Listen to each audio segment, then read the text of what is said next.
This is the new Black & Decker extra wide toaster oven air fryer.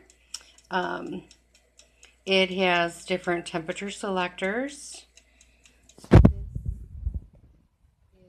for baking. Then they have air fry, broil and toast, timer selection, so you can do the minutes, and you can even set it to stay on.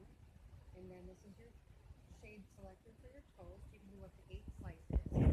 Right now we currently have two Totino's party pizzas in there, and they are cooking.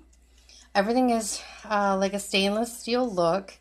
It's got a bottom tray that pulls out, the secondary tray with a drip tray pan, and then the basket. It's got numerous vents on each side in the back. I even noticed some in the bottom as well. So it is a really, really nice machine. It has a really nice even cook to it as well. The video would be really long if I let it cook the entire time for you. We will do, these are the before videos, and then when the pizzas are done, I will get some photos of that as well.